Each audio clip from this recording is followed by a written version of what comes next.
Welcome to Malcom Reed's How to Barbecue Right, a podcast where we talk about barbecue, share recipes, and discuss all things delicious. And now, here's your host, Malcom and Rachelle Reed. Hey, welcome back to the How to Barbecue Right podcast. I'm your host, Malcom Reed, joined by my lovely wife, Rachelle. Miss Southern Shell, how are you today? I'm okay. You okay? I caught your sinus. I'm finally feeling better. It's like one of us gets it. I think, school starting back. Michael got sick. So they're bringing all these daggum germs to us. We need to Lysol and make sure he washes his hands every day. I try to make him. Yeah, as soon as he gets off the bus, I say, wash your hands. Man. Wash them germs. Nasty little kids. Coming home from school, riding the bus. They're all coughing and sneezing on each other. Yeah. I got a surefire fix for this, so. What's that? Oh, whiskey. I know what you're talking about. That'll fix anything. I don't know. Well, what are we going to talk about this week? You want to talk about the recipe we did? Sure. This week we had planned to talk about fantasy football, but your fantasy football draft is this weekend, so we thought it'd be better to do it next week. Yeah, I've already talked to Justin. He's going to come on. So, he's been a buddy of mine, cooked with us for a long time. He was an original Killer Hall. Yeah, now he's in the fantasy. I mean, he's been in the fantasy football league before I ever got invited in. So I don't know how many years have those guys been doing that. We'll get Justin to tell us all that. You were in it. Justin was in it the first started too. It was like 2001. Back when it was like a paper league. Did you even? Was it? No, it was a Yahoo. It was like one of the first year Yahoo did a league. He'll have to tell me all about it. I wouldn't. But there wasn't a draft. Like you set up who you thought you wanted, And it drafted. And it was an like auto draft. Yeah, huh. There wasn't a party. It was very. It's really grown. They started taking it way too serious. I had to get out. It's very serious. They got me involved cooking all this food. It's serious. We're going to try to get a little footage. You got a plan for something just to kind of show what we do at the draft. I guess, is that what you're doing? You're going to show what I'm cooking and all that kind of? Yeah, it's kind of going to be. The premise of the video is, I'm thinking is, Malcom cooking for an event, a party. At the house. At the house, yeah. You know what sucks though? You're going to talk about your timeline and things like that. Yeah. Well, you got to deal with rain. Well, you got adversity, man. It's part of it. You got to cook in bad weather. It can't all be sunshine. I guess it's better than being 100 degrees. I'll take a little rain. It won't hurt me. Yeah. Would you? Yeah. You can put a pop up. Yeah. I mean, I'm planning to cook on Jolene, so I'm doing every year. I mean, just to give you a little insight, I try to do like a different. I don't know. Would you call it a theme or I just try to cook something different every time. Well, so we've done like Mexican food. We've done traditional, just barbecue. A lot of times it's just like, it started out just everybody bring a dish. So we might have some wings, probably have rotel dip or something like that. And you brought a smoked prime. You messed up and brought a smoked prime rib one year. Yeah, and that's kind of started setting the tone for. Yeah, and every year you've kind of got it bigger and better. Cranked it up every year. We're looking for what did we do last year? I did all wings last year. I mean, the name of our league is Ribs and Whiskey, so I usually always throw in some ribs. You did Memphis dry ribs. Yeah, last year. And I'm winged 6 ways or something like that. Like some were fried, some were smoked, some were grilled, all different flavors. This would be hard to beat that. And then we had a couple dips and things like that. And this year I'm doing kind of Texas style barbecue. So I'm going to do a brisket, just a kind of salt and pepper brisket. We got to do seasoning I'm working on. And then, do some ribs the same kind of way, wrap everything in butcher paper. And you're going to do a couple, I guess, those Texas, would you call them Texas inspired dips? Your version? I know you make one dip. We always call it crack dip or whatever, but you're going to try to jazz that up and turn it into a grande gringo dip or something, right? Yeah. It's your request. I know it'll be good. The grande gringo dip was kind of your idea, but I think it's going to be good. Yeah. And then we're going to do a take on kind of a classic rotel, but you're going to sausage it up and make it really good. Mm-hmm. It's going to be a crawfish or a Creole rotel. Creole rotel. I guess we're going to call that like King Crawl dip. West Texas or East Texas. It's kind of on the line or something. And, why? Just because you're going to put the Cajun seasoning in rotel? I'm just going to put the Cajun seasoning. I'm interested to see about that. I've never had Cajun rotel. I don't know. I might have made this idea. I don't know. It might be better with a gringo in it. Yeah, you're right. I'm going to have to think about this. Yeah. But anyway, it's going to be a rotel with sausage and cream cheese and Velveeta and all the good stuff. Yeah, I could just do that. Why mess up a good thing? Why mess up a good thing? Why start jacking with a good thing? What side? You gonna do some other sides too? Because you usually do the sides. I usually do the meats. I've been working on a recipe for a potato salad. We had a potato salad in Texas, actually at Meat Church class, and I've been trying to replicate it, and I think I got it. It's like have you ever had a slice? I call it kind of deli style. That's the first time I had a potato salad like that. It's not like your traditional Southern it's not a mayonnaise and mustard potato salad like you get at Grandma's. It's not that. This is more. The potatoes are sliced. They're small potatoes and they're sliced. It's almost kind of like loaded potato salad in a way. I think that's what they call it, loaded potato salad. But instead of being heavily mayo-based, it's got that sour cream element. Mm-hmm. Is that why they call it loaded potato salad? Because it's made with sour cream? I guess. It's got chives and stuff you put on a baked potato, I guess. Yeah. But this one didn't have cheese, so I'm not adding cheese to this particular loaded baked potato. But you add eggs still, right? Yes. You put eggs in it? Yeah. Do you put like onions and stuff? Or just green onion? Just green onion. Bacon? I'm working on it. Bacon? Of course. Like a pound. Yeah. Oh, no, that's going to be good. That is loaded. That's where you get the loaded from. Yeah, there you go. So, well, anyway, that's all. That's what we're going to try to show some insight on that. Hopefully the video comes together. We're going to do some footage, and heck, I'd like to do some, I don't know if the guys will be up for it or not. You know how fantasy football, and you get a bunch of guys together, they might not want to be shown. You never know what vocabulary is going to get thrown around. Wife might see it. So I don't know if I'll be able to. I'm going to show some stuff. I'm going to go live. I'm going to try to go live on Instagram or something and play around. I've been wanting to play around with the Instagram TV. Try to, it's like longer form video. Yeah, I haven't even looked at it. Have you played with it any? I've looked as far as how to put a video on it. It's nothing to it, but it's just meant for, say, in your story, you can do a short video or whatever, or even on your main feed, I guess. Yeah. 15 seconds in your story and 30 on your feed? I think they can go a little bit longer, but 45 maybe. But anyway, you can go, I don't think you can go like an hour on TV. I don't know how far you can go, but I know there's some guys that are doing some longer stuff on it. So I thought we might do some of that. But sounds like a plan. And it's going to be football, man. There's a big game Saturday night. I didn't know until Mark said something about it. I didn't realize it was this. I thought everything started next weekend. Yeah. We got games this weekend. Florida, Miami. That's that's a pretty big matchup there. Hopefully it'll be a good game. I think there's a game on Sunday too. I hadn't looked at this. I was like, college? I've been focusing on, the fantasy football, so I hadn't even paid attention to college, and I knew a lot of the games are next weekend. Our big local game is Ole Miss and Memphis. And, that's the weekend I was thinking everything was kicking off, 'Cause I know there'll probably be a big game next Thursday, next Friday. Yeah, there's always a Labor Thursday Day weekend kickoff. I got to do something for Labor Day. Yeah, I don't know.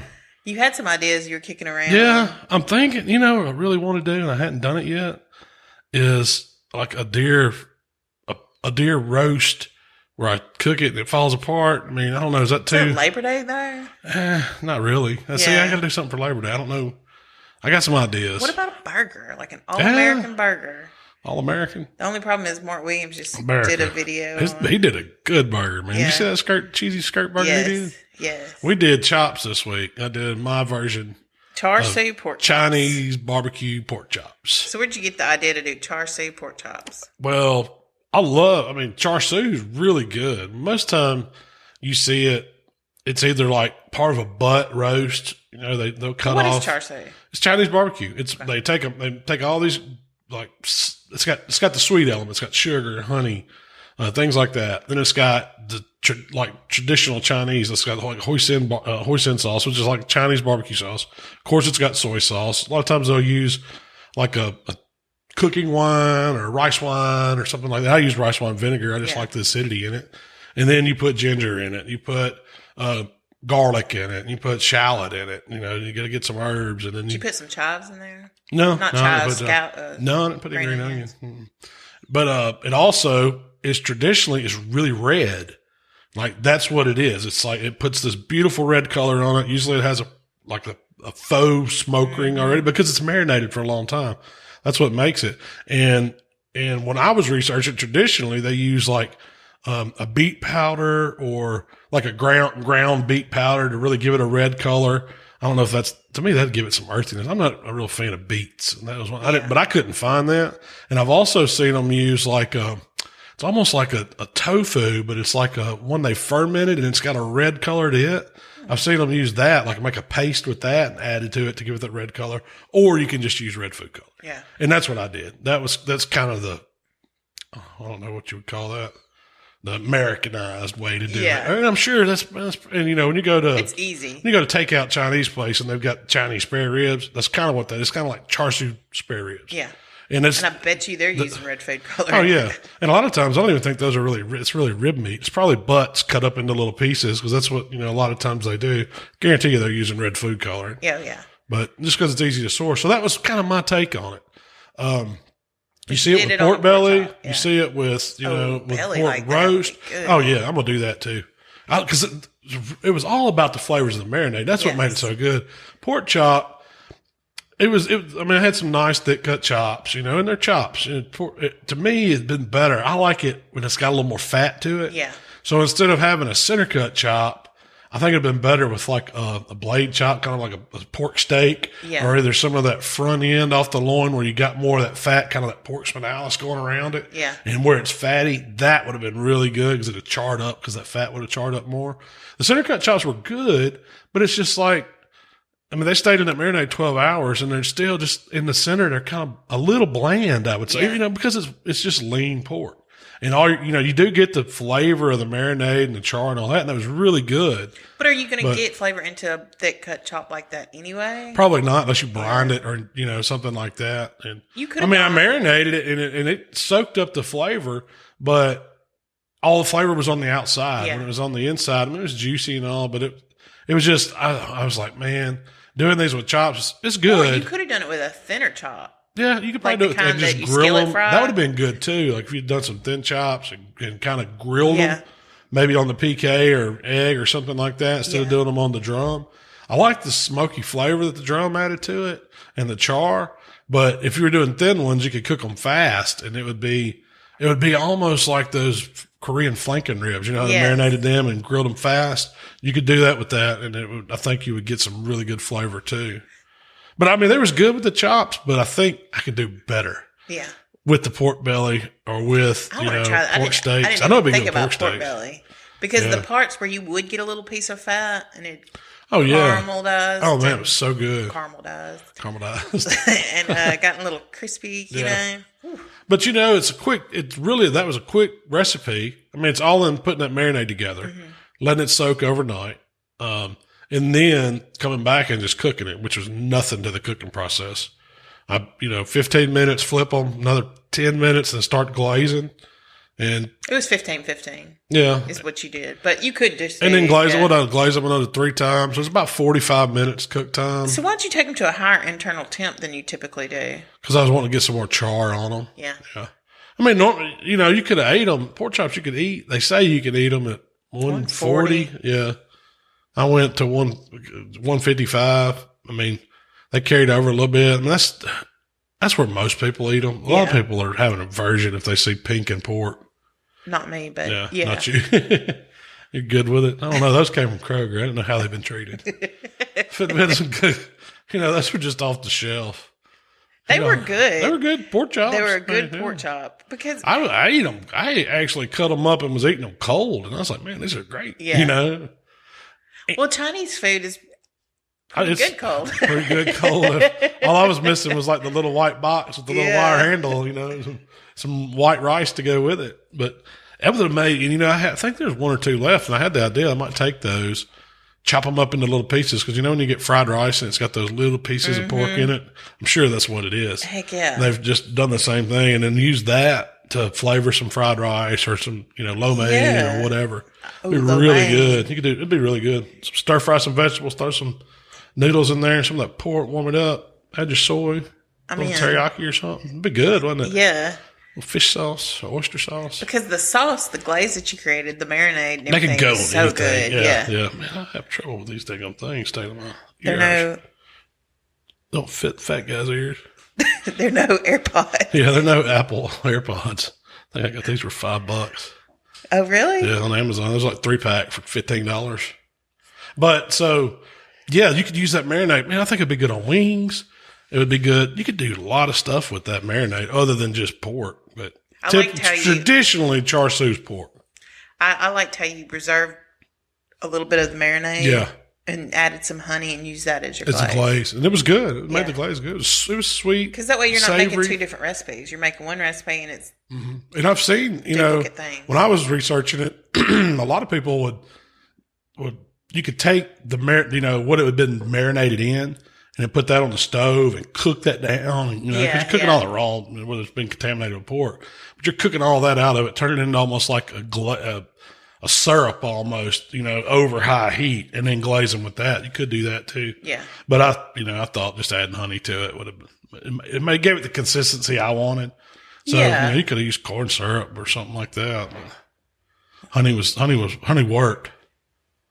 They were really good. Plum jelly probably would have been good mixed with it. Anything like that. Yeah. You really just kind of need something that's going to help you give it a little sheen. Right. Help you caramelize. That's it. And that's what the sugars does. That's what the honey does back in, and it kind of helps it caramelize up more. Yeah. Get a little more of that char on it from that sugar. Anything? Well, we talked about what would you do differently. Yeah. You want to do it? I'm going to be using that. I'll be using that in cooking. So how are you going to do the pork belly? Are you going to cut it into strips? Yeah. Okay. You cut it into chunks. Like a lot of times I've seen Char Siu, it'll be like almost just think of like a rectangle. And then they serve it sliced. And so almost brisket slices. Yeah. And they, most of the time it's roasted in the oven, something like that. So it can get crispy kind of. But I'm always going to try to figure out a way to do it on the grill. But, oh, yeah. I mean, the caramelization and the flavor it got from the grill was hard to beat. You couldn't replicate that. No, you couldn't. I mean, you could get it cooked in the oven, but I don't think it would have near the flavor because the drum added another element to the flavor of it. You knew it was cooked on a grill over coals. And to me, there's something about a drum that it's got one of the best flavors. Oh yeah, as far as grills. I always say that. Yeah. Drum has that authentic pit flavor. That's what I was trying to get you to cook the brisket on the drum. Really? But you said you don't like the bark. I like the bark better off Jolene. Yeah. You posted a picture. I guess you cooked a brisket Saturday. Yeah. Last Saturday. I got up early. Sun was coming up. Pushed Miss Jolene out there. Took a picture. Yeah. That was an awesome pic. It was a great picture. You put something on like, Instagram. Look at her just sitting there, sun coming up behind her, just being funny. Somebody commented, "How much do you love that pit?" That's my side piece. I thought that was funny. Man, you mean people don't just sit there and admire their pits when they're sitting? Who don't do that? Right? They just sit there and look at them. Yeah, heck yeah. I go by and look at mine all the time. Man, them look good sitting there. When they're cleaned up? When they're cleaned up. Yeah, when they're dirty, man. It don't matter. Everything gets dirty. I've had a good Saturday. I pulled up my side by side, pressure washed it, got all the mud off, got it ready to ride around. And cooked a brisket. Cooked some ribs. Ribs. The ribs were awesome, weren't they? What'd you do to those ribs? Man, nothing. Put some post oak to them. Those were Sam's Club. I don't know what brand. They didn't have a brand on them. I imagine they were IBPs or something like that. And I cooked the old school spare ribs. The whole the whole big slab, and then pulled the membranes off, cut the flap a little bit, knocked the little part of the chest bone off of it, the breastbone, cartilage there. And I still left them long and wide, and then put them on there. Or I hit them with the new, same thing I hit the brisket with, kind of heavy salt and pepper and little added garlic, onion, herbs, hit them with that. Pretty heavy. And then smoked them it was 5 hours total, 4 hours wrapped them in butcher paper, another hour. I kind of did the old field test to them. I said, whoa, these things are done. Took them off. Let them rest for about an hour. No, I let them rest. They probably rested for 2 hours because we got in the pool. Had a few cold beverages and got in the pool, and we got out and ate dinner. And man, those ribs were awesome. You know what my favorite thing was we ate them with? What's the Bishop sauce? Yes. And what it is, it's like, it comes from this place in Alabama, like a little barbecue joint or something in a little squeeze bottle. and it's pretty much vinegar, cayenne, and salt. And it separates as it sits in the refrigerator or wherever you keep it. And then the thing is, I think I've talked about this before. Yeah, it says it's 3 sauces in one. Yeah, because if you use it just like, don't shake it too much, don't tilt it or anything, just splash it on, it's just kind of vinegary. And then you get the salt. But then if you shake it a little, the salt and then the cayenne comes up a little, so it gets a little bit spicy. But if you really shake it, really get it combined and go to it, it'll put some heat to you. Of course, that's how I liked it. And it was, man, squirted over those ribs. They were just melted. Now, these were melt in your mouth, not fall off the bone, but they were pretty damn close. A touch over, and there was like maybe a piece of a slab. There was a little, but I thought they were good. That's some eating ribs. Yes, man. You could make yourself plumb sick off eating those. It was so good. I was dipping it. I had the Bishop's going. I had a little Killer Hogs vinegar going. But they were just good. That's my kind of rib. That's what I'm cooking this weekend too. I'm gonna do the same thing. And I did potato salad and macaroni salad recipe. I'm kind of working on because we're working on a cookbook, so I'm trying to get a few side recipes to contribute to go to it. Yeah, the Malcom and Rachelle Cooking Extravaganza cookbook, cookbook of all cookbooks. It's mostly Malcolm with a little Shell, with the little Miss Southern Shell flair. So this week you went to Royal Oak. I did. That's kind of what messed me up having Justin on this week. Yeah, was I had forgot that I had to go to Atlanta. So you flew out Tuesday morning. Yeah, Tuesday we went and hung out at Royal Oak's headquarters, and just north of Atlanta. Who'd you go with? You and Heath flew together, kind of. Yeah, he was on the same plane I was. Heath Riles from Heath Riles Barbecue. Let's see. Barbecue Ninja Craig was there. Miss Leslie from Ubon Barbecue. The Barbecue Princess? Yeah. Hank from. It used to be he used to be Cotton Patch, but now he's Hank's Barbecue, I think. Mm-hmm. From Columbus was there. Mr. Fergalicious was there. Richard Fergola. Let's see who else was there. I'm forgetting. Randall Bowman from Deep South Smokers, I think. So he makes those gravity fed pits. The guys from Royal Oak. There's a couple other people that I've just met that I don't really know. But what they were doing, they were bringing us in to kind of give us some insight on what's going on with the Royal Oak. We're going to be, I'm kind of, I've been cooking on Royal Oak all my life. That was charcoal we always used. That's all you saw. You either saw the Blue Bag, Kingsford, or you saw Royal Oak. And then when we got into comp barbecue, we were buying Chef Select, which was Chef's Delight. That was Chef's Delight. I never knew there was a difference between the two. Yeah, there is. Chef's Delight had more oak and hickory actually made into the charcoal, so you got some wood. And that was what everybody used in the Memphis area growing up because it was good. Tops Barbecue still uses it to this day. You can go to Tops Barbecue and they've got it stacked to the wall. It's just been like a Memphis staple. And one reason was we could get it for, $5 a bag back in the day, 20-pound bag for $5. That was, good charcoal. They weren't running the Kingsford specials or the other 2-pack specials you see now. And so I grew up cooking that stuff, and we had it, we worked with them a few years back, and they sent us some charcoal and I'd cook with it and all that. And I got the opportunity after, the B&B thing kind of, we tried that, didn't kind of work out for us. But I got the opportunity to talk to those guys again. They come out and met us at Memphis in May, and I thought it was a good thing to go work with those guys, and I'm excited about it. I don't know if I'm supposed to tell anybody yet. So are you a sponsor? Yeah, I'm one of their ambassadors. I don't know if you call it, it's not really a sponsorship because I'm doing stuff for them and they're supposed to, I hope that's the way it works. They do stuff for us, help promote us.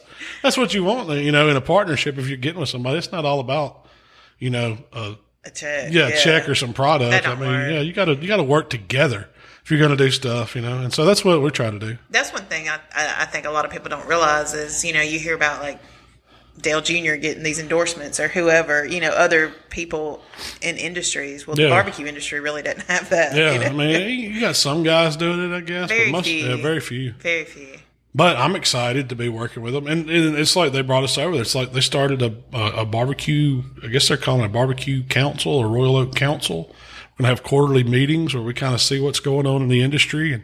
And they ask us ideas or we may have, and they float stuff by us. And it seems like it's, it's more of a, these guys care about what's going on, and they're really going to work hard on building the Royal Oak brand, of course. But I want to know more about how charcoal's made. That's what I brought up. That was a good thing because I mentioned that I hadn't seen, I want to go out and take a tour, maybe do a video where this charcoal is made, because a lot of those guys are top secret about this stuff. Mm-hmm.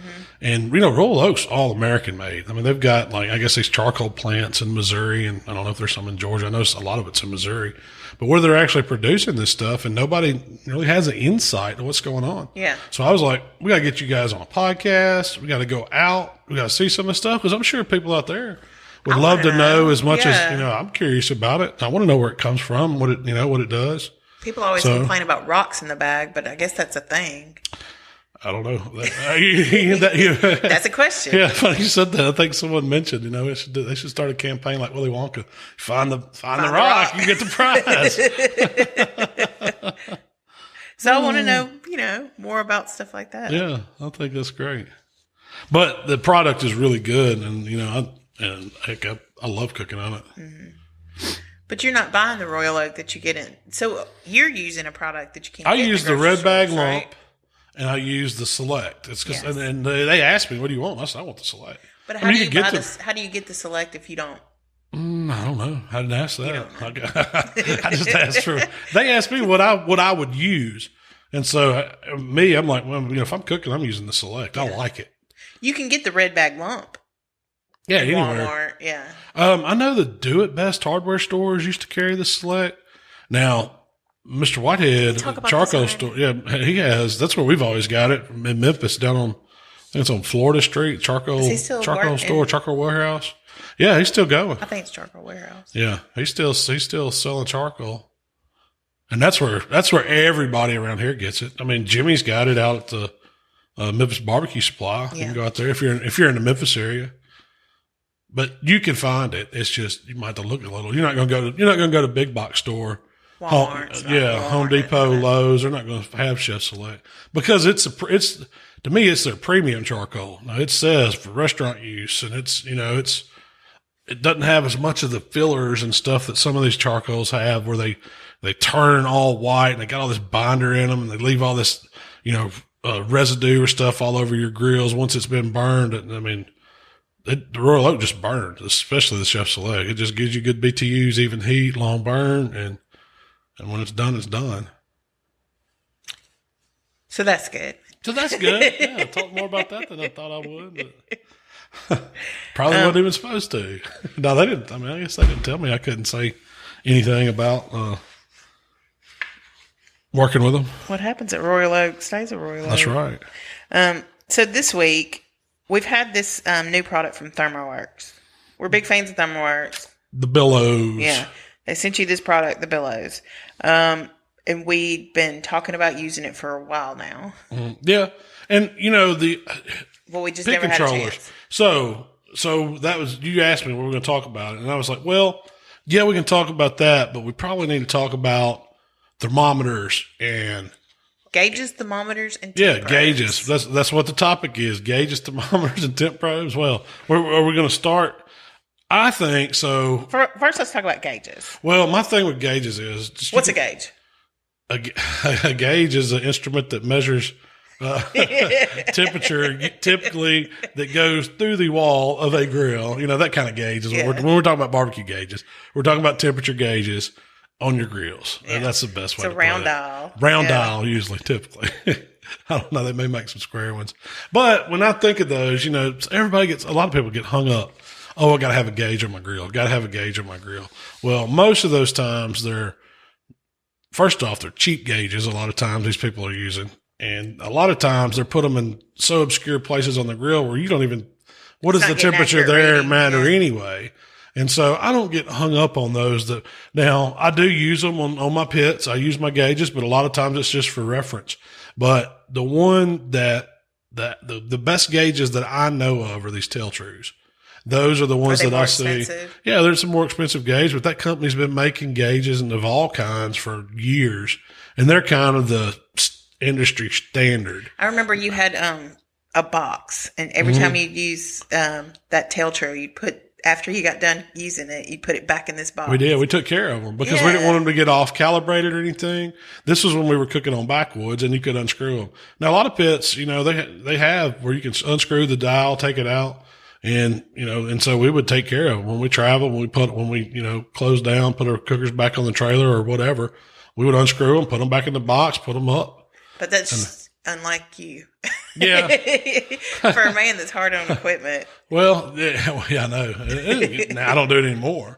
But when I'm thinking of gauges, that's what, that's typically the brand I recommend. Yeah. If you're wanting to put a gauge in a barbecue pit, say you built a drum and you want to put something in it, go to Tell True or find somebody that's selling those. I know, locally, Mark Lambert sells them, Sweet Swine on mine.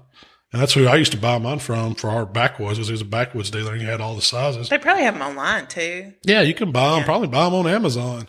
I mean, it's the standard barbecue gauge. They make all different kinds of faces in them. They got glow in the dark ones. But the thing about those is they're accurate. And depending on where you put it in your pit, you're going to get true readings, The Jambo, I'm sure that I didn't look, well, I guarantee you that's a Tell True gauge that's on it. And my thing with them is when you use gauges, for me, it's a reference. I think you need something else to back up those numbers to know what you're at, because that gauge is not reading rack temp. It's mainly reading air temp, depending on where it's at. Most of the time, not very far in the cooker. You got to think the stems, they have some long stem ones, but most of them are like a, 3.5, 4 inch stem or something like that, 2 inch stem. It just goes right inside the pit right there, and that's it. And I've noticed too, the reaction time is a little slower on a gauge. Yeah. Oh, yeah. Especially than it is. Yeah. Well, we noticed it on specifically cooking chicken. If I start seeing it move in a certain way, I know it's really starting to get hot. Right. Down there. That's the way those gauges react. And, a lot of times they'll start jerking as they're moving. I guess they've got, I don't know if it's spring loaded. It's something like it heats up, it contracts, it makes that needle move, and gets cooler, it goes back tight, makes it go down. And so it's not fluid movement, it's going to be jerky. So a lot of times you can go up and tap on it, and you'll see me thump it or tap it, and I'm trying to watch which way it's going. I know what the fire's doing by watching that needle move on those gauges. If I'm tapping it and it's jerking more to the back, well, my fire's going down. I'm losing temp. You need to get a little But if air it's gaining and I'm tapping it and it's jerking forward, it's like, this thing's on Pull the decline. air back. I need to adjust that vent a little. And on drums, it reacts quick. It reacts quicker than it does on some pits. Yeah. But that's what you're doing when you're looking at those taps. Well, do you have to have a gauge on your grill? No, you don't. Absolutely don't have to. And people ask me all the time, it's like, oh man, I really need a gauge on that. I need to mount it. Where should I mount it? Where should I drill my hole? I was like, well, man, if it's me, I probably wouldn't. I would use something on the inside that's rack level, that's more in a position to where I know what that temperature is where my meat's cooking. And that's I don't get hung up more on it. into the next thing. Well, it is. And so in the line of gauges, the simplest form that I've used, and you can have success with it, is the little cheap oven thermometer. And you can buy multiple of those, and they're I wouldn't say they're throwaway, but you can get one for $5. They'll last you a while. They're about a couple inches tall. Usually they have a little base or a little yeah. place to hang them. You can bend it and they'll stand up. Mm-hmm. And the dial gets smoked over. You can take a rag, just wipe it off. It's really easy. But what we do with those is we're verifying grate temp.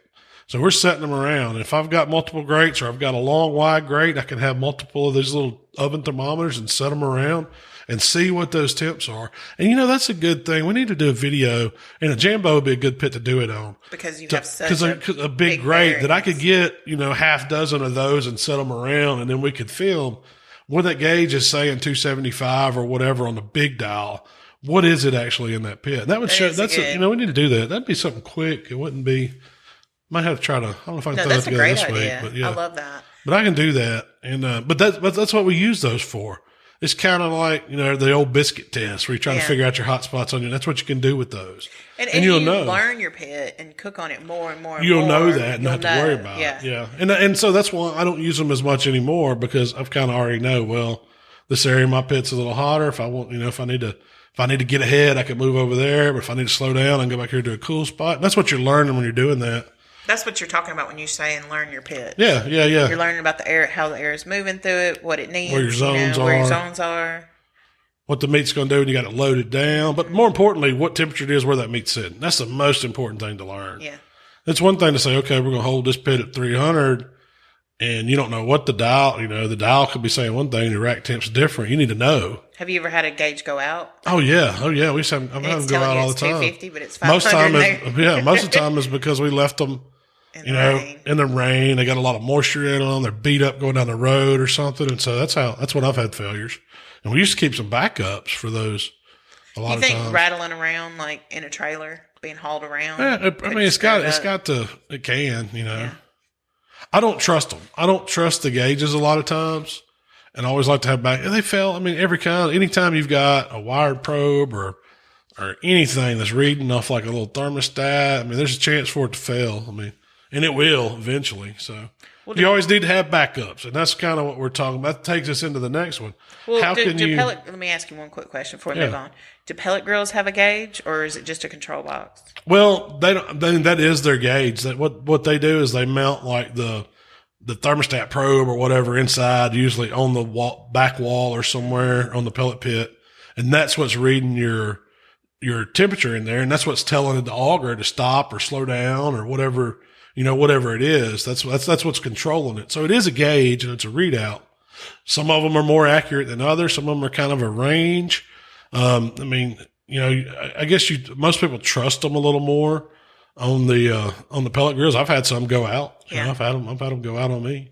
It wouldn't be a bad idea to get some of those little oven thermometers. And know that, yeah. Yeah, and know. But so the step up from the oven thermometer takes us to the next one, which is kind of a wired probe thermometer. And I broke it down into two. So you got a handheld probe thermometer and a wired probe thermometer. So the wired probe thermometer I use for two things. One's like a surface air temp. And most of them you can buy, or either they'll come with the surface air probe. It's a blunt probe. It's usually about 1.5 inches, 2 inches long. It has a grate clip. A lot of times they'll come with a little grate clip or something to hang them on. And that's, you used one in this video. I did. And that's what I was watching grate temp on the drum. And my dial was on the back. I didn't even look at the dial. I trusted that Billows was going to run that grate temp at 325, and it did. It did a great job. But that's like a step above. Using a wired probe with a surface air temp is a step above using the little oven thermometers. A little more accurate. Brands of those wired probe thermometers that I started out using like the Polders, which are little cheap ones that you can get at like Williams Sonoma or Amazon for $5-10. Yeah. And they're more for they're inside cooking almost. Yeah, I think they're for doing it on a budget. Yeah. They work. They take AA batteries or AAA batteries, and you can get a probe on them, and you can get them for, less than $20. You can get one. I stepped up and used the Mavericks after that. They were a little bit better, but same kind of deal, same probes. And then I graduated to using Thermoworks, and I like Thermoworks. Thermoworks are more expensive, but I think you pay for quality. That's what it is. Yeah. Their probes last, their probes read, they're easy. They simplified them for one. They gave them a good design.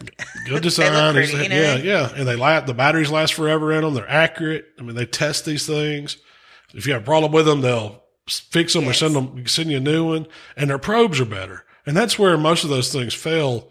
Was you got to think, it's not a lot of times, most of the time it's probe failing. That's where, and all of them, all probes are going to fail too. So especially if you're doing like I am and running it through a lid of a smoker. Some people drill ports. I'm not into drilling holes and putting ports in my stuff. It's a pain in the butt running wires through there and then having it in meat or something and then having to pull it out of that. Yeah. I always just run it through the lid. When I wear them out, I get me a new one because they run probe sales all the time. And so you can buy probes to replace. Oh yeah. The control units will last. Most of them, heck, I've had some of my chef alarms for probably 10 years.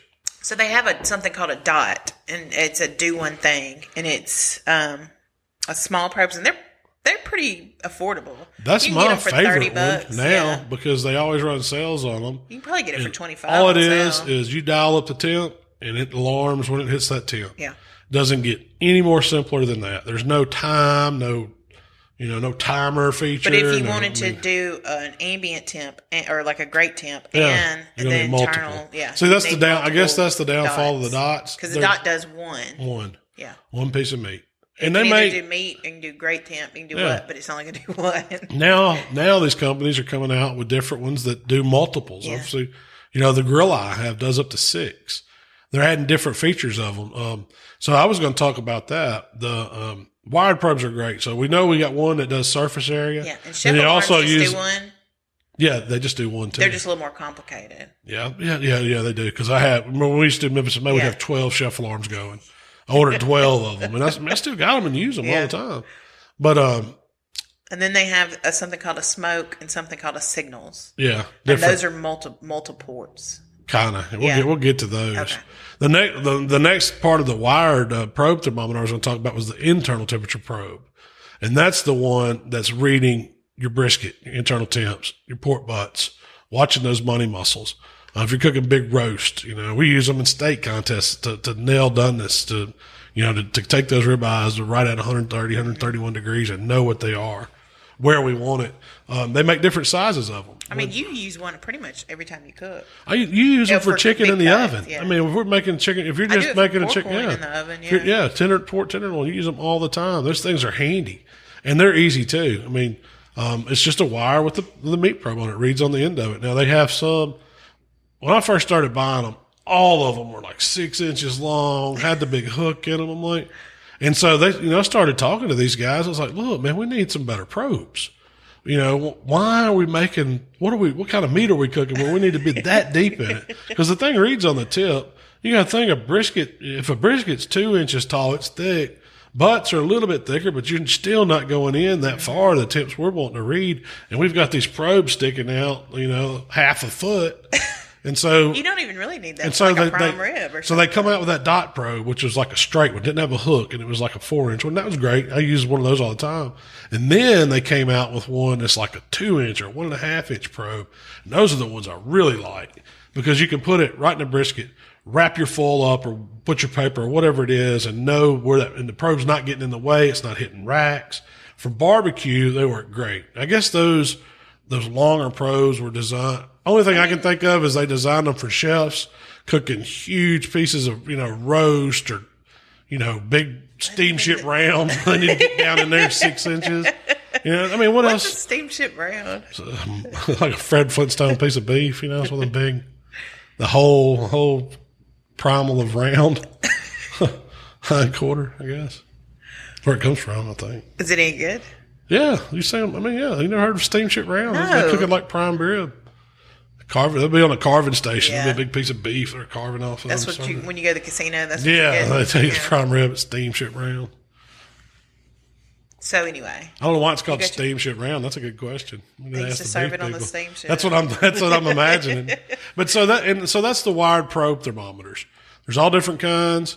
We want to talk about the one I recommend is the dot because it's inexpensive.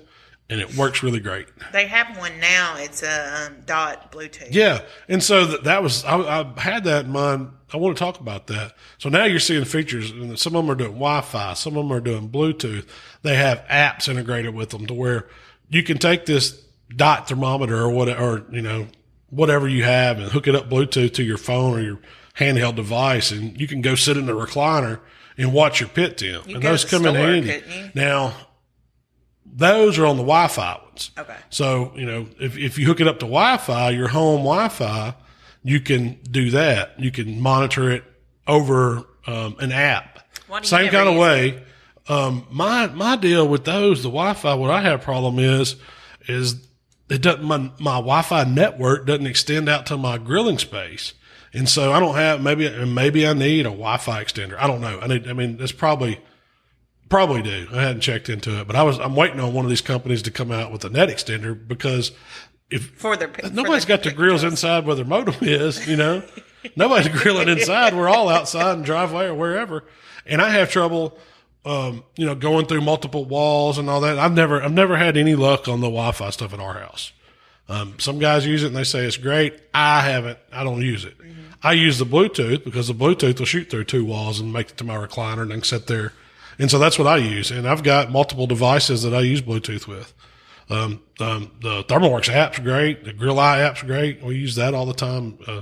And in fact, in my barbecue trailer, and this kind of goes to the next level, is the multi-port ones. And so I started using one called the Grill Eye because it had 6 ports, and it had an app, and it worked great. It works great. I've never had any trouble with it. I can set everything. It does way more than I need it to. Because Can you change it on your app? Like if you decide I want it to go to 295 instead of 200? Yeah, you can do all that. Yeah.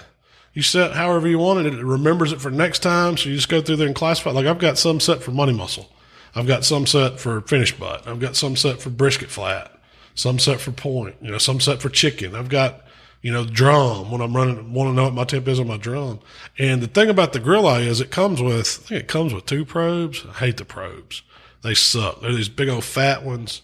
And I was like, no, but the ThermoWorks probes plug right into it. And a lot of these other devices, the ThermoWorks probes will actually work. So you can buy the shorter probes with a better wire and hook it up to these other devices. And that's what, Grill Eye probably don't want me telling nobody that, but the ThermoWorks probably don't either. They probably want me using their signals. But and the only reason why I use that Grill Eye is because I started using it and I liked it. It's one of those things. I have the signals. That's what I used this week. It takes 4. You can hook 4 items up to it. And it has an app too. Yeah. And it has an app interface, and I hook my dot up to it. I don't think I have a chef. So when you're saying you got 4 channels, that means you can monitor 4 different things. Yeah. So have alarms for all 4 things? Yeah. Right. That's most of them you set a high and low. I don't know. I've never set a low. I don't know anybody that sets a low. I guess if you were holding something and you needed it, that's what it's for. I know. I can see it only. Is there a low? You could set it there, and if your internal temperature falls, well, I guess I don't know. I really don't. It's got to be for meat falling when it's rested. That way, it tells you, we're in the danger zone. Okay. So if I had it set for 140, my low after I got over 140, and then my high, and I was working on my high, and all of a sudden it started going backwards in alarm. I'm like, oh man, my grill's off. Yeah. I done ran out of fire or whatever. Or if I'm holding in a Canberra or cooler and it drops down, I got to serve, I got to refrigerate. I'm on the clock because it's danger zone. Yeah. All that. But so then I guess that's what the lows are for. And you did that, last weekend when you did your brisket. You put it in a cooler to see how long. And let it roll all night And we monitored the internal temp. Man, that thing lasted forever. It was like 10, 11 hours. It was still the whole point of that was that's how they do it, at restaurants. They're holding them in alto shams or whatever and holding them. Yeah, it makes such a big difference. It really does. That hold. That's the secret to it. Everybody says, you cook these things a certain way and you got to go 12 hours. I'm sure that has a lot to do with cooking it right's part, but the hold on a brisket in butcher paper, man, that's where it turns the fat in it. Just, it's almost like candy. I didn't put any, did you notice I didn't sweeten that brisket at all? And it still just had this caramelized, I guess it's the fat, the way it caramelizes with the salt and all that and gets kind of crunchy a little bit. It just, I don't know, something about it. It just has almost like a sweet texture to it. That's when you got good beef. Those were Creekstones. I bought Creekstone Primes. That's what I'm cooking today. Yeah. They're good. It's good. Yeah, they're good. So that's kind of the wired probe ones. Okay. Now, I did touch more on the Bluetooth and the Wi-Fi. So what about the handheld? Handheld, I've used a bunch of them, and the best one that I've ever used, besides my pits, my ThermoPen is the best tool I got. It really is. That thing is critical to turning out good barbecue. Yes. Knowing what your internal temperature is, and accurately and fast, and it's durable. Batteries last forever in them. Now they make them like backlit. They're awesome. The thing is, any color you want. The red ones are probably the fastest. Why do they say that? The thing is, you can go to a competition, a barbecue competition or steak competition, whatever. Everybody's cooking on different grills. Everybody's got different seasonings. Everybody has a ThermoPen. But most people, yeah. I'd say. There's some knockoffs that people use. Yeah, some people got Maverick makes one. Or whatever. But everybody's got a handheld for sure. Yeah. Everybody has a handheld. You need one. And I'd say 90% of the people there have a ThermoPen. If you're running your pit right, and you know what your gauge is reading, and then you know what it is, you're monitoring it. You're watching your wire probe thermometers. You know what your surface temperature is at your grate. You know what your internal temperature is at your meat. The ThermoPen's your last line of defense. And checking internals, verifying everything's with that when it's done. And all of a sudden you've nailed the doneness. You know, you've got that when you're cooking something, having it either done perfectly over or under. That's the whole key. I mean, you want to cook everything perfect. And that's what the Thermopen or the internal probe thermometer helps you do. And it makes you a better cook, starting to cook to that. And do you ever get to the point to where you don't need it? Maybe. There's a lot of times I can cook something, I can tell it's done. Yeah. This is done now. But when I was first starting out, and I still use it all the time, that's the tool that made me a better cook. Yeah, I agree. Knowing temperatures and knowing how to cook to temperatures, even indoors, you know, when I'm cooking chicken for dinner or when I'm cooking pork loin for dinner, I'm verifying it because I don't want to overcook it. You always hear people say time and temp. Don't worry about the time. Throw the time out the window. It's all about temp. Yeah. The whole cooking thing is about temp. Time doesn't matter. But you've also said temp is a guideline too.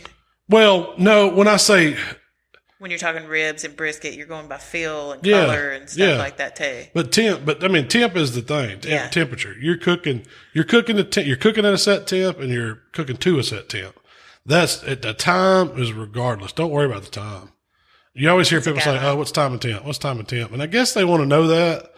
People like, "Oh, I want to serve something at a certain thing, so I need to know it takes me 6 hours to cook it."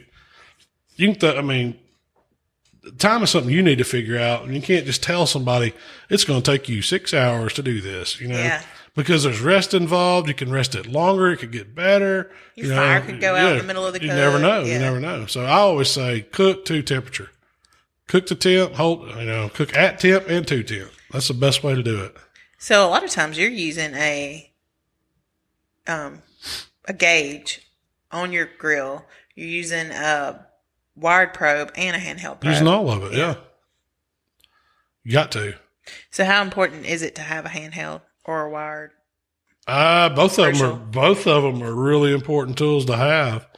And you know they make those little cheap handheld probe thermometers. Yeah, you buy them at Walmart. I've seen them. They're not very accurate. I mean, if I was going to go with one of those, I'd go the old school chef route. With the dial, it's like a gauge on a probe. You pull it out of the little holder, and stick it in. You can watch it come up. We used to use those. I mean, they're slow, but they're accurate. And it's important to also calibrate your handhelds or just verify they're reading right. How do you do that? Boil some water, stick it down in it. You can make you an ice bath, stick it in there. It should be close to 32. And then then you can take boil water. Water boils at 212. Looks where I'm from. You put it in there. If it's reading, that water starts boiling, it's 212, you're accurate.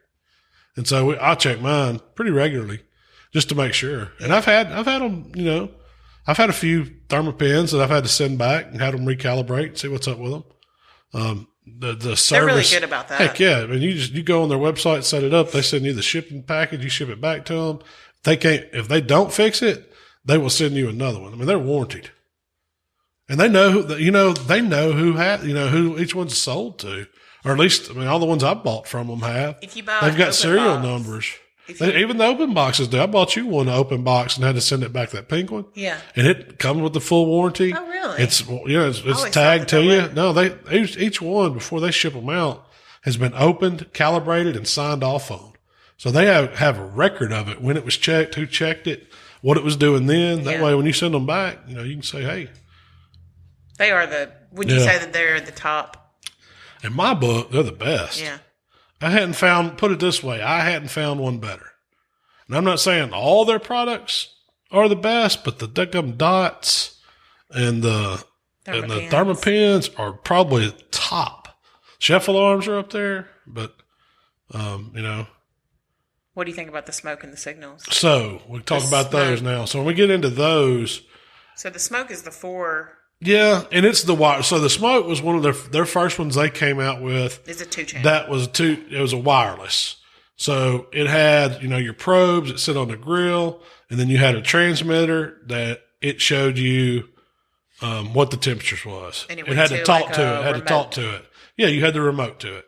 Maverick come out with one. They had one. I never could get the Maverick. It would work as long as you were line of sight, but once you went inside something, I never could get them to work. I know some people had luck with them. I went through 3 of them, sending them back and forth, and I never could, so I scratched those. But when I got my smoke come out, I got one of those, and they work. what I don't like, it wasn't too long after that, they come out with their app. And so I don't want to tote around a remote. I've always got my phone with me. And so that's the one reason why I don't use that. The thing works. It just, I don't want to carry a receiver around. They added a gateway. Yeah. And so that was their Wi-Fi gateway. Yeah. I think it could go Bluetooth or Wi-Fi, and that's what would talk to the app and let you see it that way. But that's just something else you got to add. It's another yeah. And so now they've gotten to where it just talks to them Bluetooth. Or I think, I don't know if you still have to connect it to the Wi-Fi because I never can get mine to work on Wi-Fi, so I never do it. I always just use Bluetooth. To me, Bluetooth makes more sense. If I knew I was going to go out, we're here at work, and I was wanting my grill to be fired up by the time I got home or something like that, I could see that being beneficial. Like Traeger has that now with theirs. Yeah. Supposedly, I've never seen it work. They say it does. Pittman says he says he uses it all the time. And maybe I do need to get a net extender. I actually asked those guys when we were out at Traeger, so I'm having trouble. I can't get it to work. They're like, well, call support. They'll walk you through it. And I was like, I've done all that. It don't work. And so I was like, have y'all ever thought about, making a Traeger net extender? Yeah, well, we're talking about it. And I was like, well, when you do, let me know because I want it to work. The Memphis grill's the same way. I have a Memphis grill that's supposed to be Wi-Fi and all that, and I can't get it to work either. And it has to be just because I'm out of range. I'm sure they work. They just don't work at my house. Yeah. But we don't have that great of internet to begin with. Yeah. We're rural. Yeah. Does that matter at all? I'm sure. I don't know. Our router, it had nothing to do with it, talking on the router instead of that, But then they have a Signals, and that's a 4-channel. Yeah, and that's their. Bluetooth. So that one's the one that I started using more. And it connects to the app. I use it at the house all the time. I didn't use it in contest because we used 6 probes. Mm-hmm. It's only 4. That's the difference with the grill line and the Signals. They work the same. They work about the same. The Signals is probably more accurate. I've noticed when using it at home, it's more accurate. And, can I say it's more accurate grill line? I don't know. Both of them, they both work. Yeah. I would just think What's the price point on the Grilla? Do you know? I don't know. I think they're like $60. Now, I saw them at Academy sells them now. Really? Yeah. Like the real? Yeah, I saw it the other day. The price point on the Signals, they get it on sale for $183. They're pretty high. Yeah. But you get what you pay for, They have a Grill Out Pro Plus now. How much is it? $100? $119? I bet you they're the same price range. I want to say the original was like $60 last time I saw it. I thought that was a great deal for a 6 probe, for a 6 probe control unit that works with an app, Wi-Fi. Not Wi-Fi, Bluetooth. Is this one the 6-channel one? It's $42. Is it the red one that I have? Mm-hmm. Yeah, it still went down to $42. Mm-hmm. Man, that's a steal. The probe. You still need to go buy some probes. $83. Though. You still need to go buy your probes, so you're still going to be out another. If you buy 6 of them, that's probably another 50. Whatever that is. So, you also have that'd be about $100-something total. Yeah. So you also have a thermal. What's a thermal? Surface scanner. Yes, that's what I'm talking about. Thermal scanner. Well, so I use those in steaks contest, and it's like a handheld gun that reads surface area. It reads the temp on the table or on the grate, and that's what we use them for when we're cooking steaks. We want to know what our grate temp is. When we put a steak down, you want it hot, and so there's several different kinds. I just happen to have a ThermalWorks one, but I know a lot of guys use different brands of those, and they all work. They're handy for grilling. If you need to know if you want to know your grate temp when you're grilling, we don't use them in barbecue a whole lot, just because we're not, it's not really accurate, low and slow reading device. I guess it would be accurate. But you're more interested. Yeah, that's over time. Yeah. Ambient air temp over time versus what surface temp is, because that's mostly for searing, for grilling, for knowing your hot spot there. And that's what we use. And that's what we use those for. I keep one in my little, supply box, and I get it out every steak contest. Do you use it at home when you're grilling? Not as much. Now I don't have to worry about it a whole lot. I can usually tell you what that grate temp is because I know If I use a chimney of charcoal, I spread it out, add a little more, let it roll about 30 minutes. You've It learned should to be, pick, yeah. But we still, in steak contests, it's just habit. It comes out with all the other stuff, and you scan it. Well, you're paying for, paying for money there. That's right. So is they're worth it. thermal Yeah, they're worth it for worth cooking, it? for grilling steaks, knowing your temperatures, I would say. Can't hurt. And I don't think they're What's very the price expensive. point on those? There's different ones, but I bet you can get one on Amazon for $15-20. Would it be an infrared? Yeah, infrared thermal scanner, I guess. $69. Yeah, is that the ThermalWorks one? It's the industrial IR gun. That's the one I have. Yeah. And they have. I mean, I don't know how long I've had that forever, and I don't know how long that battery lasts. I've never put a battery in it. It doesn't. The weird thing about them is it doesn't have an on and off switch. It's just, it goes off on its own. They came out with those Thermopin IRs, but yeah, I tried one and used it. It works, but it don't work near as good as the. yeah. You'd rather have those two separate pieces of equipment, right? Yeah, because it seemed like it took away from both. Combining it in that unit took away from the fast function, of the Thermopin, and it took away from the easy function of the scanner. I mean, did it work? Yeah, it worked. But I think the gun by itself works better, and the MK4 definitely works better. So what about a pit control device? Which is what the bellows was. Yeah, and now so the bellows was the fan portion of a pit control device. Now, most pit control devices, they have probe thermometers. They have a surface probe or a clip probe that you probe on your gauge to know what your pit temp is. And they also have functions where you can watch internal temperature on various cuts of meats. And so that's like the first one that I ever used was Barbecue Guru. Those, that's the one that comes to mind. And so they had a little control box, have all different size ones from little ones with no display to fancy Wi-Fi ones. And that's what that's what I used, before I got this bellows. I had one. Y'all use those on the backwoods a lot, didn't you? And I want to say Rocks. I can't remember that California. I have another one. It's a company out in California makes it. It's like Rocks Barbecue. Flame Boss has or something like that. Yeah, Flame Boss. They make them. There's several different ones that make them now. Fireboard, I think, is doing that. Yeah. I haven't played. I have one of the Flame Bosses. I need to use it and see how it works. But ThermalWorks got in that game too. They made the fan. The cool thing about it was it came with all it is like a little plug, an adapter that goes to the little plug that goes to the power, and then you run one wire to port 4 on the signals, and boom, it's just like you set it right there on the signals, nothing else. So I just set that to 325. That fan comes on, and then when you clip your air probe right inside on your grate, or if you had a little alligator clip, you could clip it directly on your gauge. And that I do like those probes. That's what Barbecue Guru come out with those, where it's like an alligator probe instead of having just that surface probe. You can clip it right on the grate, and you know what it is, or on the gauge, and it controls. So when the fan kicks on, as the temperature drops below your set point, the fan kicks on. Your grill's pretty much shut down. You're cutting off air to it. The only air getting to the coals. You've got some exhaust, don't you? I usually run the exhaust about cracked, but intake's shut off. There's no air getting to the coals, no oxygen, unless the fan's blowing. Yeah. And so as the temp drops, the fan's pushing more air through it.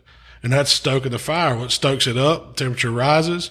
And then once it gets to where it is, it just kind of pulses every once in a while just to keep the air going, to hold it. And it recognizes it pretty quick. I mean, I was surprised by how fast that bellows, when I shut the lid to the drum, how fast it got it to 325 and how it held it there. Yeah. And even when it would like spike, because drums spike, when you raise the lid, let more oxygen in, it would shut it down. And when I close it, it would bring it back pretty fast too. And it worked for that. Now, the biggest downfall, the downfall of it is they hadn't quite figured out how to mount it to a cooker, because it comes with like this little clip that's inside the little mounting plate, which is not really a mounting plate. It's just a square with a piece of gasket foam on it. And it's got this little, expandable clip that sticks out. You're supposed to push that in and stick it in your exhaust, and then it's going to go out and hold. Well, it can't hold that fan. The bellows is too big. Yeah, it's too big for that. That's my biggest complaint. Yeah, every time we would open the pit and close it'd shake. Knock it off. Yes. And so it came with like some gasket tape that you're supposed to tape up any holes. I mean, I didn't use that, but it needs some kind of a plate. And that was what, the other ones I've used, they always have a specific, and I got to looking on their website. They make some for it. Like I saw them working on a Kamado one, and I'm sure they'll eventually have to come out with more. Well, but see, I love the idea of the quick snap on and off. Oh yeah. I love that idea. You can move it to different pits. You can take it with you. I love it. You can, put it up and store it a lot easier because the barbecue guru is a little more difficult and it just stays on. My adapter stays on, Yeah. But they need to work on the attachment. Oh yeah, it's got to. I don't think it can support itself. Yeah.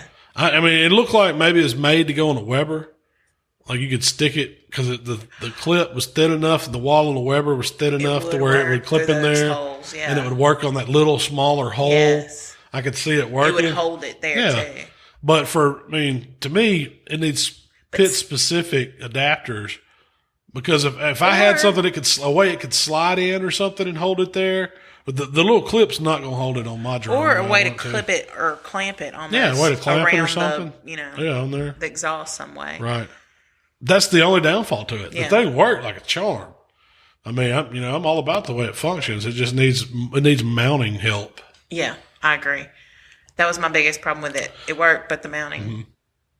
So, can you use these pit control devices on all types of pits? Yeah.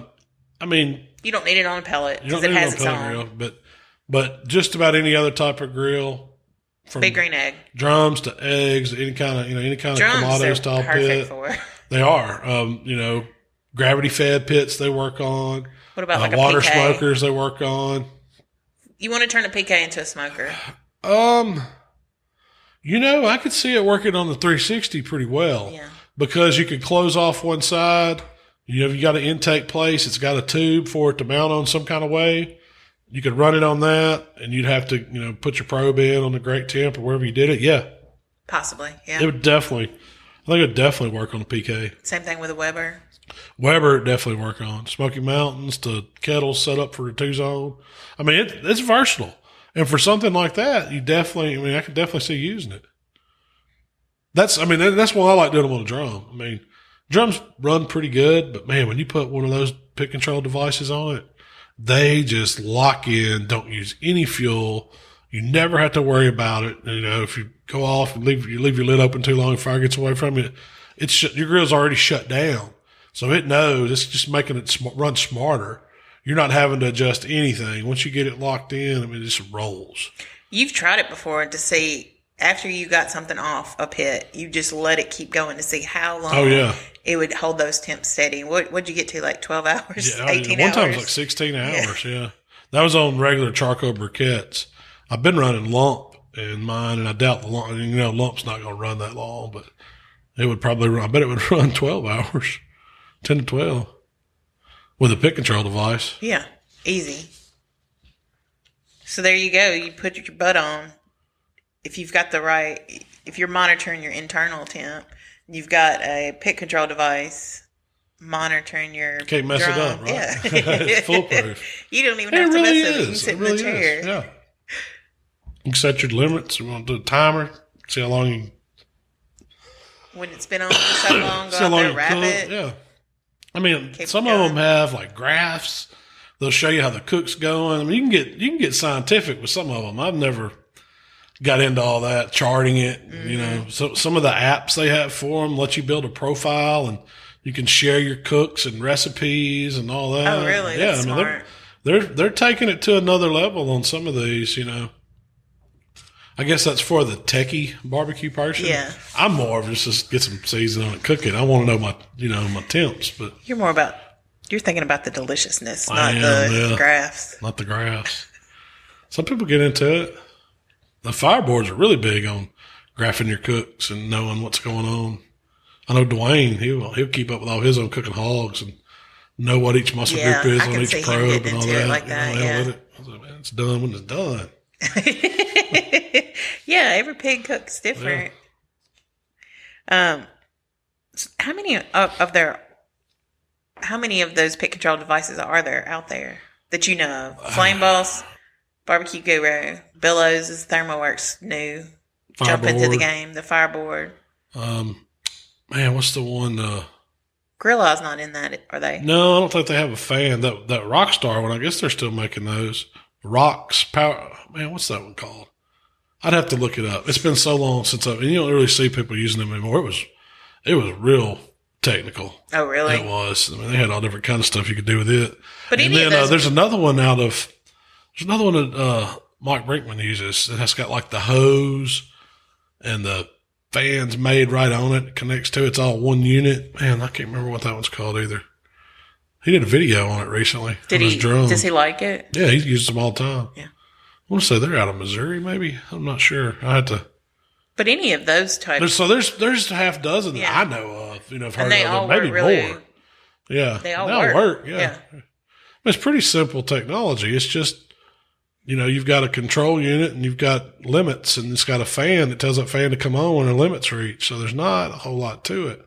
Now, whether you want to Wi-Fi it and Bluetooth it and graph it and all that, it start getting complicated. But I've seen guys make homemade ones where they've just got some probes. They got they got them a little fan. It's like a 5 CFM or whatever, or 10. There's different size fans you can get. They're just like little computer fans or something like that, and they hook them up and tells them turn on, turn off it when you set a limit to it. So. So there's not. Would you have to write like some type of code or application? It's not that kind of. It's just limits. I mean, you didn't make a little. It's just a circuit. You're just making a circuit, completing a circuit. Tells it when to turn on, turn off. Thermostat. That's all it is. Don't try to get in the dead-gum pick controller market. But there's a place for them. I mean, that's the point that I want to talk about. That was what we wanted to get across, was that those things work, especially if you're new to grilling, you want to really know how to get those temperatures steady, and you've got a little added insurance. We use them. We used to use them a lot of times when we go to bed, because you knew your pit was okay, and that's kind of, it was extra insurance that everything's going to be fine when you're not there. Yeah. That's what they're for. I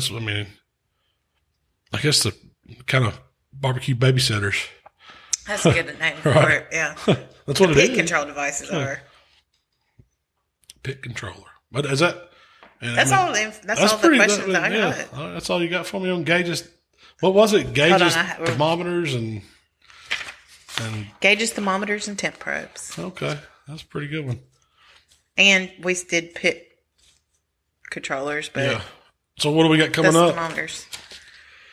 Fantasy football cooking. Yeah, we're fixing to leave here and go get started doing our prep, getting some video footage. You still haven't decided what you're cooking for Labor Day. No, I got to do something for Labor Day. He needs need some inspiration. Yeah, I have to go to the list. I've got some stuff. A burger probably isn't bad. I don't know. I got to come up with something. What do you think of when you think of Labor Day? I think of pools. It's like your last hurrah of summer. It is. I mean, mostly it's like hot dogs and hamburgers. I know. Something easy. You're supposed to take it. It's Labor Day. You're supposed to take it off. You're not supposed to do a whole lot. It's not like a rib holiday. You could do a hot dog. Yeah. Man. Yeah, I could. Like a fancy hot dog? What's a fancy? Yeah, I could do some hot dogs. I don't know.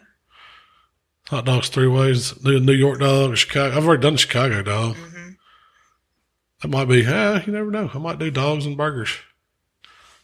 Labor Day cooking. I'll come up with something. We're going to do it. We're going to film that, release that, and we're going to be, I'm going dove hunting. I hope I get some doves to cook for the next one. But after that, we're going to go to watch a Braves game. Yeah. In Atlanta. Hang out with the Wrights, Russell Wright. Got to start working on our world food stuff. And then I'm sure we'll work some contests in there too. So busy. Well, that's all I have. We got a fire dancer coming up to do a video with us, right? He's going to do a competition chicken. That's coming. You guys watch it. We've had a lot of people ask for competition chicken video, so that's going to be a fun one. I can't wait because he kicks my butt in chicken. And we do pretty good. We do good in chicken. I don't say kicks our butt. He beats us some. Yeah, you're pretty good in chicken. Got it down. Yeah, but I'm like, and it's chicken on the Jambo. He cooks on the Jambo, So I'm going to pull Jolene out. We're going to fire her up, and I'm going to learn how to cook some fire dancer chicken. I'm hoping that he can do the video and the podcast if we can fit it both in. We can probably do that. Yeah. We can probably do that. But that's about it. All right. Well, hey, where can they find us? If you'd like to connect with Malcolm, it's at HowToBBQRight on Facebook, Instagram, Twitter, and YouTube. If you'd like to connect with me, it's Miss Southern Shell on Instagram and Twitter. Hey, we appreciate y'all listening today, and we'll see you next time.